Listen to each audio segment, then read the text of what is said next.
story begins with Nanao, a quiet and reserved student, reflecting on his struggles to fit in at school on the island. His solitude is quickly disrupted when Magua, a brash bully, targets him. Another student, Seiya, intervenes, but the tension in the classroom remains palpable. The homeroom teacher's impassioned speech about the purpose of the talented is cut short when Magua demands the introduction of new students. First to enter is Kyuya, whose brief and curt introduction provokes Magua. However, Kyuya shuts him down effortlessly and takes his seat. The second transfer student is Nana, an upbeat and seemingly open girl who eagerly reveals her mind-reading ability. By coincidence, the only available seat is beside Nanao, making him visibly uneasy.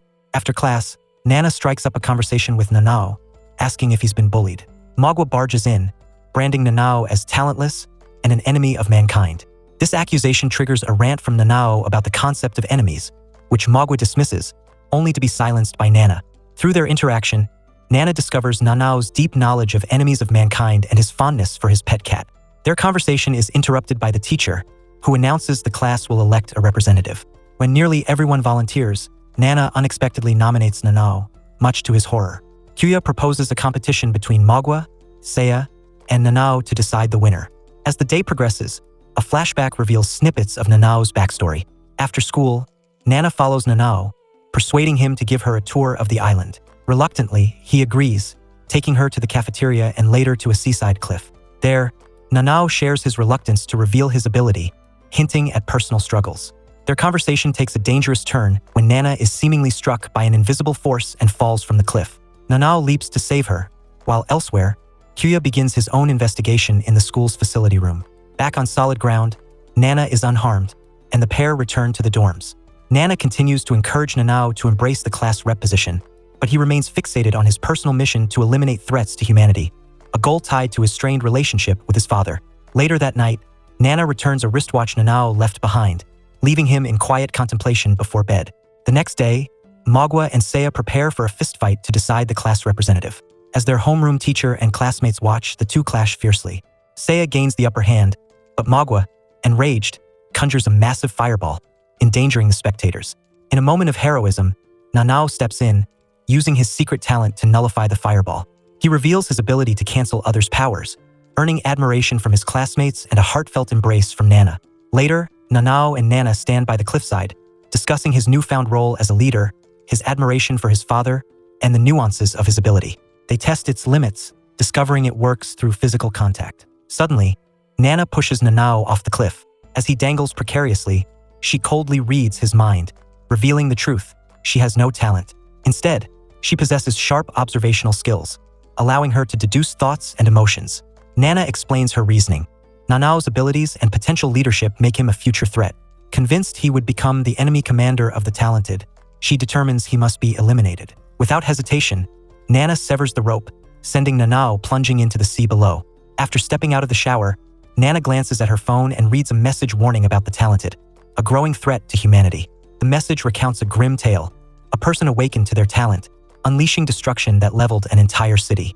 Following this event, children born with talents began to emerge. To manage the chaos, the talented were incorporated into the military, forming a new police force. However, this only widened the divide between the talented and the talentless, as the former often abused their powers for selfish or destructive purposes.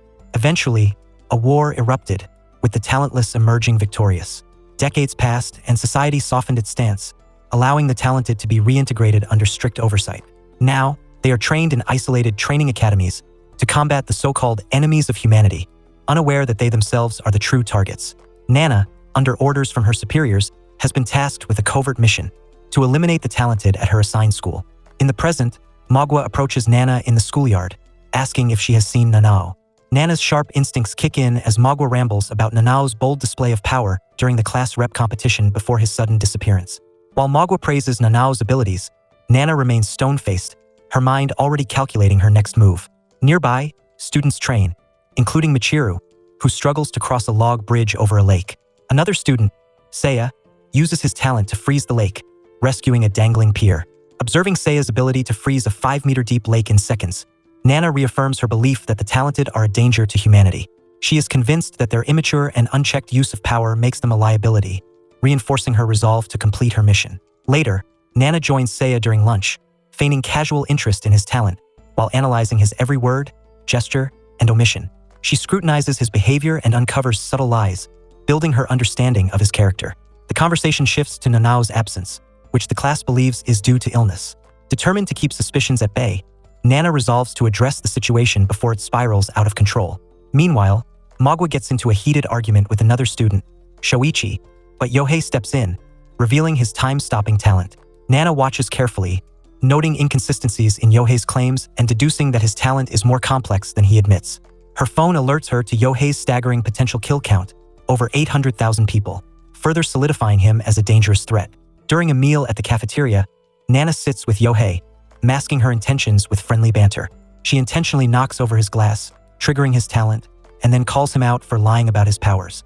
Cornered, Yohei confesses his true ability, reverse time travel, which allows him to alter the present by changing past events. Fascinated yet alarmed by his confession, Nana plays along with his delusion of rebuilding the world, together while internally calculating how to neutralize him. As they shake hands to seal their partnership, Yohei notices Nana's leftover food, expressing his disdain for waste. Nana smiles outwardly but internally notes this quirk as another piece of leverage against him. Their conversation is interrupted by Kyuya, who directly asks Yohei to use his talent to investigate Nanao's disappearance. Kyuya's probing questions put Nana on edge, especially when he grabs a lock of her hair, claiming it reminds him of his sister. Nana deflects by accusing Nanao of being a potential enemy of humanity and fabricating details about her talent to mislead Kyuya. Despite her quick thinking, she senses Kyuya's suspicions but temporarily shifts his focus. Later that night, Nana follows Yohei as he uses his talent to look into the past. Exhausted from the effort, he confirms that Nanao never returned to the dorms.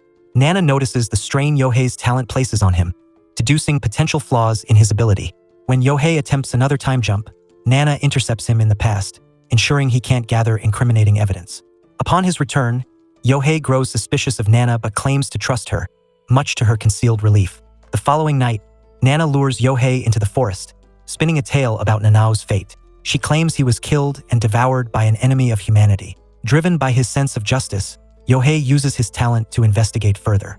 However, as he revisits the past, he unknowingly steps onto a frozen pond that Nana had cleverly concealed with dirt. The ice cracks, and Yohei falls to his death, drowned by the very terrain Seiya altered earlier that day. Nana watches coldly, her mission one step closer to completion, all while maintaining her facade of innocence. On a stormy, rainy evening, Kyuya inspects the area where Nanao was last seen, his sharp eyes scanning for anything that might provide answers. Back at the school, whispers spread about the growing mystery as both Nanao and Yohei are now conspicuously absent. Internally, Nana reflects on her secret mission, taking pride in having already eliminated the two and steeling herself for the challenges ahead. Later, Seiya confronts Nana, demanding to know what's on his mind. With an air of nonchalance, Nana quips that if he's serious about his girlfriend, he shouldn't corner other girls against the wall. Stunned that Nana knows about his secret relationship, Seiya falters, while Magua praises her talent for uncovering such a detail. Before Nana can explain her deduction, Kyuya intervenes. His dripping wet appearance, complete with seaweed clinging to his head, raises more questions than answers. As the tension dissipates, Nana casually invites Kyuya to have lunch together, but he dismisses her offer outright. Undeterred, she tails him to the vending machine, observing as he buys a can of milk and later sneaks into the janitor's closet. After he leaves, Nana investigates and discovers a bowl of warm milk left for a stray cat. Later that day, Nana points out the seaweed still stuck in Kyuya's hair. He thanks her, then unexpectedly suggests they become friends. Perplexed but intrigued, Nana follows him to his room, planning to learn more about him. What she discovers surprises her, a room filled with retro games and otaku paraphernalia. As they play a game together, Nana asks why Kyuya wants to be friends. He explains that she's unusually popular for a transfer student, and he hopes to learn from her how to connect with others. Nana offers advice, stating that most people bond over shared interests or vulnerability. Kyuya reflects on her words, admitting he's often been told he's unapproachable. Nana hesitates before teasingly labeling him an F-boy, a term that sparks his curiosity. When she explains its meaning, Kyuya jots it down in his notebook, leaving Nana bewildered by his unpredictability. Their conversation shifts as Kyuya reveals a personal reason for his interest in Nanao's disappearance. His sister once visited the island but vanished without a trace. Using a manga called Humanity Girl as a metaphor, he shares his suspicions about the school and its hidden agendas. Nana, feigning enthusiasm, claims it's her favorite series, inwardly reaffirming her resolve to eliminate Kyuya if needed. As the day winds down, Kyuya stops Nana before she leaves, asking if she recognizes a wristwatch, the one belonging to Nanao. He leads her to the cliffside where Nanao was last seen, presenting the broken watch and noting it stopped at 6:10 p.m. on the day of his disappearance. Nana deflects, insisting Nanao couldn't have committed suicide due to his ambitious personality. Kyuya counters, speculating that Nanao's death may have been orchestrated by an enemy of humanity. Despite his outward composure, Nana realizes Kyuya's intellect and tenacity make him far more dangerous than Nanao ever was. Back in her room, Nana searches Kyuya's profile but finds little useful information. The next day, both Nana and Kyuya report to their homeroom teacher, suggesting that Nanao's death was the work of an enemy of humanity. The teacher promises to inform the higher-ups, but neither student holds much hope in the system. Outside, Nana feigns needing the restroom to slip away. Kyuya watches her leave, his suspicions about her behavior deepening. He heads to the janitor's closet to leave warm milk for the stray cat, but as he ignites the gas stove, a hidden trap set by Nana triggers an explosion. Flames engulf Kyuya, and Nana, feigning shock, pretends to fetch water. To her astonishment, Kyuya's burned body begins to heal before her eyes. Stopping Nana in her tracks, Kyuya calmly questions why she was there at that precise moment. His unflinching gaze and revelation of his talent leave Nana momentarily shaken. He cryptically notes that his talent has weaknesses, which he believes Nana may exploit if she uncovers them. Separating from him, Nana resolves to unmask Kyuya and end his interference, knowing he has become her greatest obstacle yet. The morning after the fire incident in the janitor's room, Seiya, Magua, and Shoichi confront Kyuya, demanding answers. Nana, hiding nearby, listens intently. Kyuya firmly denies any involvement and shifts the conversation to Nanao's continued absence. Magua dismisses the topic, unconcerned, but Nana internally berates herself for not only failing to kill Kyuya, but also failing to uncover his talent. As the argument between Kyuya and his accusers continues, it pivots back to Nanao's disappearance. Realizing that suspicions about Yohei and Nanao's deaths might soon surface, Nana tenses. Suddenly, Kyuya calls out to her, enlisting her help in defusing the tension with Magua, Seiya, and Shoichi. Despite the inconvenience, Nana agrees, all the while planning how to mislead Kyuya and eliminate him once and for all. The heated exchange is interrupted by the arrival of Karara and Kaori, who gleefully announce that Michiru found a love letter in her shoe locker. Karara reads the note aloud, embarrassing Michiru in front of the class. Michiru notices a scrape on Nana's leg and, despite Nana's protests, uses her healing talent by licking the wound. Karara and Kaori praise Michiru's kindness but caution her about the life-shortening consequences of using her power. Later, in a bathroom stall, Nana researches Michiru's data and discovers her kill potential is 150,000. As she leaves, Kyuya is waiting just outside. Claiming he was merely heading to feed the stray cat, he triggers Nana's suspicion that he might be stalking her. That afternoon, Michiru waits nervously in the garden for her supposed admirer. Nana approaches and exposes the love letter as a cruel prank orchestrated by Karara and Kaori, who were hiding nearby. Their cover blown, the pair flee in a huff. Grateful for Nana's intervention, Michiru happily accepts Nana's invitation to have lunch together. Unbeknownst to the two, Kyuya watches them from a distance, his expression unreadable. During lunch, Nana observes Michiru's cheerful, dog-like demeanor. Back in her dorm room, she coldly reflects on Michiru's healing talent, strategizing how to eliminate her. A blow to the back, she calculates, would be the most efficient. Her plotting is interrupted when she steps outside and finds Kyuya sitting at her door. Shocked, she demands an explanation. Kyuya insists he's there to protect her from potential enemies, unconcerned about being in the girls' dorm. He even jokes about staying to sing her a lullaby, but Nana politely declines and retreats to her room. Alone, Kyuya muses about Nana's late-night activities. Meanwhile, Nana executes her next move. She visits Michiru's room, claiming there's an enemy of humanity lurking outside. A staged scream draws Kyuya rushing to Michiru's aid, where he finds Nana wounded, allegedly defending Michiru from the invisible enemy. Michiru heals Nana, unaware the entire scene was a ploy to divert suspicion away from Nana's role in Nanao and Yohei's deaths. The following day, Kyuya questions Nana and Michiru about the supposed attack. Despite his probing, he finds no concrete evidence implicating Nana as anything but a victim. Meanwhile, the class rallies around Nana, hailing her bravery. Talks of a new class leader spark a heated debate between Seiya and Magua, but Michiru nominates Nana, and the class agrees. Nana, now the new class rep, vows to help fight the enemies of humanity, earning the class's trust. From a distance, Kyuya notes a freshly sewn tear on Nana's dress, his suspicions unshaken. Later, Nana enlists Michiru's help in gathering information on their classmates' talents, masking her true intentions of eliminating them all and framing their deaths as heroic sacrifices. Kyuya approaches Nana, apologizing for suspecting her, but subtly pressing her about her injuries. His tone betrays lingering doubt, and he pointedly describes her wound as resembling one caused by a gimlet, precisely the tool Nana used to injure herself. That evening, Kyuya reflects on his unresolved suspicions while playing a retro game. Simultaneously, Nana prepares a poison needle to finally eliminate him, but is interrupted by Tsunekichi, a student with a unique talent. Tsunekichi reveals a photograph showing Nana killing him in the future and confronts her about it. Shocked but composed, Nana agrees to talk. At the cafeteria, Tsunekichi produces another photo, this one showing her murdering Nanao. Tsunekichi continues his interrogation of Nana, his smug demeanor grating on her nerves. Sensing an opportunity, she adopts a conciliatory tone, hoping to outwit and eventually kill him to destroy the incriminating evidence.